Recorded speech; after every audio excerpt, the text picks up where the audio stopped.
Bonjour, je m'appelle Mohamed Najami. Dans cette vidéo, je vais vous présenter une application complète de classification d'images développée dans le cadre de notre cours du machine learning. L'objectif du projet est de construire un système capable de, premièrement, classifier des images, 4 chiens. Deuxièmement, comparer plusieurs modèles du machine learning. Troisièmement, afficher la probabilité de prédiction. Quatrièmement, permettre la correction humaine. Cinquièmement, enrichir automatiquement le dataset et mettre à jour les modèles. Ce projet implémente également le concept de Human in the Loop où l'utilisateur participe activement à l'amélioration du modèle. Ici, on va présenter le dataset. Nous utilisons un dataset de classification d'images 4VSDOC organisé selon une structure standard utilisée en Deep Learning. Alors ici, on va montrer l'arborescence à l'écran. Voilà ici 4VSDOC Train Validation Test. Alors l'explication de ces dossiers, le dossier Train sert à entraîner le modèle. Le dossier Validation permet d'ajuster les hyperparamètres. Le dossier Test est utilisé uniquement pour l'évaluation finale. Alors ici la problématique, pourquoi le machine learning classique ne peut pas lire des images. Les modèles de machine learning classiques comme Logistic Regression, SVM, KNN, Random Forest ne peuvent pas traiter directement des images. Une image est une matrice du pixel, alors que ces modèles attendent une matrice de features numériques de dimension n-simple n-future. Nous avons donc besoin d'une étape intermédiaire appelée Future Extraction. La partie 4, Future Extraction avec MobileNet. Pour résoudre ce problème, nous utilisons un MobileNet V2, un réseau de neurones convolutives pré-entraînés sur ImageNet. Important, nous n'utilisons pas MobileNet V2 comme classifieur, mais comme extracteur de caractéristiques. Voilà ici le schéma verbal image-MobileNet V2 embedding-machine learning classique.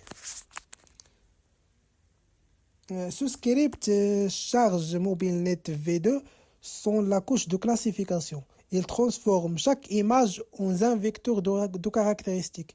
Ce vecteur capture des informations visuelles comme les formes, textures et contours. Un réseau de neurones convolutives pré-entrés est utilisé comme extracteur de caractéristiques afin de générer des embeddings exploitables par des modèles de machine learning classiques. Alors la partie 5, changement et préparation des données. Le script dataset etul.py permet de parcourir les dossiers du dataset, charger les images, associer automatiquement chaque image à son label. Ensuite, les images sont converties en embedding grâce au Future Extractor. Les résultats, X-train vecteur de feature, Y-train label catdog. Voilà ici la partie 6, modèles de machine learning utilisés. Nous comparons plusieurs modèles de machine learning afin d'analyser leur performance sur les mêmes données. Liste affichée. Logistic Regression, KNN, Naive Bayes, Support Vector Machine, Decision Tree, Random Forest, XGBoost. Alors, l'explication générale, chaque modèle est entraîné sur les mêmes embeddings afin d'assurer une comparaison équitable. Les performances sont mesurées à l'aide de l'accuracy sur le jeu de test. Montre le script RAM modèle.py, l'entraînement, calcul de l'accuracy, sauvegarde des modèles avec JobLive. Dans la partie 7, on va faire l'évaluation et la matrice de confusion. Pour évaluer les modèles, nous utilisons l'accuracy, la matrice de confusion. Alors, ici, on va expliquer la matrice de confusion. Elle compare les classes réelles aux classes prédées et permet d'identifier précisément les erreurs du modèle. La matrice de confusion fournit une analyse détaillée des erreurs de classification au-delà de l'accuracy globale. La partie 8, on va faire une application Streamlight. Nous avons développé une application interactive avec Streamlight. Montre l'interface, upload image, URL, choix du modèle ML, machine learning, prédiction plus le pourcentage, correction utilisateur.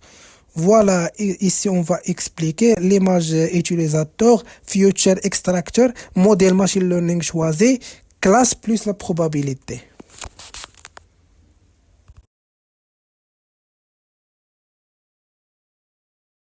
Application Streamlight, nous avons développé une application interactive avec Streamlight. Montre l'interface, upload image, URL, choix du modèle ML, machine learning, prédiction plus le pourcentage, correction utilisateur. Voilà, ici on va expliquer l'image utilisateur, future extractor, modèle machine learning choisi, classe plus la probabilité. La partie 9, humain in the loop. Alors, lorsque le modèle se trompe, l'utilisateur peut corriger la prédiction. L'image est alors automatiquement sauvegardée dans le dossier train class. Voilà le cycle, prédiction, correction, l'enregistrement dataset et dernièrement réentraînement. Le système implémente en humain in the loop permettre une amélioration itérative du modèle à partir des retours utilisateurs.